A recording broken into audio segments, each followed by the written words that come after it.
আসসালামু আলাইকুম। আমার সামনে যে ফলটি দেখতে পাচ্ছেন এর নাম ইংরেজি নাম পিটায়া বা পিতায়া। এটা মেক্সিকোতে খুব বেশি পরিমাণে উৎপাদন হয়। এটা মূলত একটা ক্যাকটাসের ফল। ক্যাকটাসে কোন ফলগুলো হয়, তো এই ফলটা খাওয়ার ইচ্ছা আমার অনেক দিন ধরেই। আসলে দেখতে খুবই রসালো। এটা যখন কাটা হয় ভিতরে খুবই রসালো এবং ড্রাগন ফলের মতো কিছুটা। তো চলুন দেখি ফলটা খেতে কেমন এবং ভিতরে কেমন। তো আমি প্লেট এনে রেখেছি।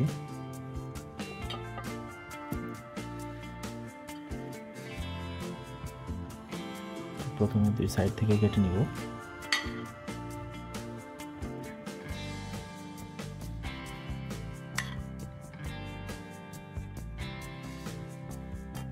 তারপরে সম্ভবত আমি এর আগে যখন ইউটিউবে দেখছি ফলটা খেতে, তখন ওরা এভাবেই খাইছে এবং এটাই মনে হয় সবচাইতে সহজ উপায় এই ফলটাকে খাওয়ার জন্য। খুবই লাল এবং খুবই সফট। এই সফটের কারণেই হয়তো এই ফলটা গাছ থেকে পাড়ার পরে খুব বেশিক্ষণ সময় বাহিরে থাকে না, অর্থাৎ এটা প্রিজার্ভ করার মতো কোনো সহজ উপায় হয়তো নেই। তো ভিতরে মনে হচ্ছে যে বেশ কিছু বিচির মতো দেখা যাচ্ছে। তো দেখি কেমন স্বাদের। বিসমিল্লাহ।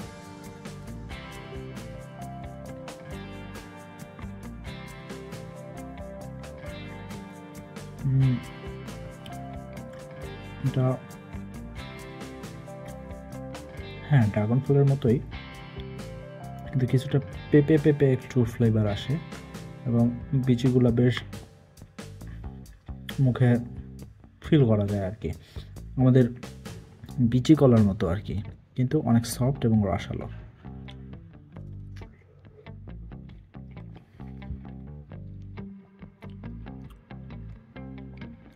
এটা সম্পূর্ণরূপে আমার কাছে পেঁপের স্বাদের মতো লাগতেছে। জানি না কার কাছে কেমন লাগবে। তো দেখি আর একটা একটু অন্য হলুদ গুলার খেতে দেখি।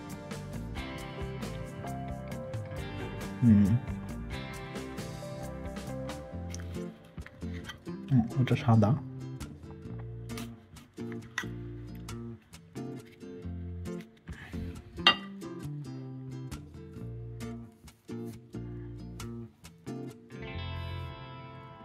এটার ফ্লেভার দেখি চেঞ্জ হয় কিনা।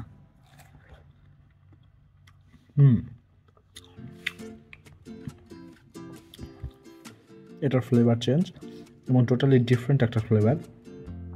আর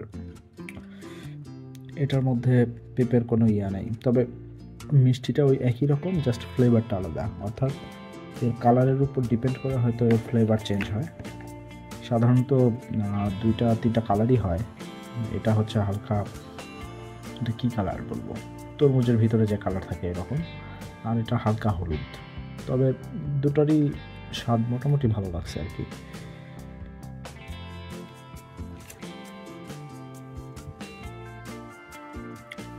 দুটোই বেশ রসালো।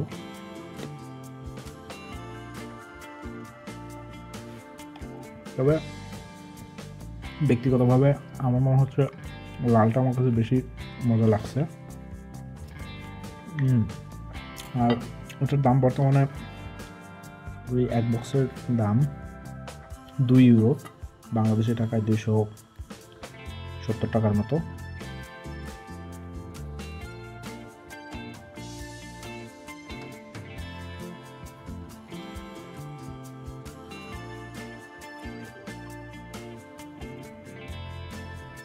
লালটা একটু বেশি নরম এবং খেতে অলমোস্ট পেঁপে আর কি। দুইটা দুই রকম স্বাদ, আসলে মানে কোনটা ভালো কোনটা মন্দ এটা বলা যাবে না। দুইটার স্বাদ দুই রকম, এক একজনের কাছে এক একটা ভালো লাগবে। এটা একটু বেশি নরম, ওটা একটু হালকা কচকচে, বাট ওই রকম কচকচে না, বাট একটু শক্ত আর কি।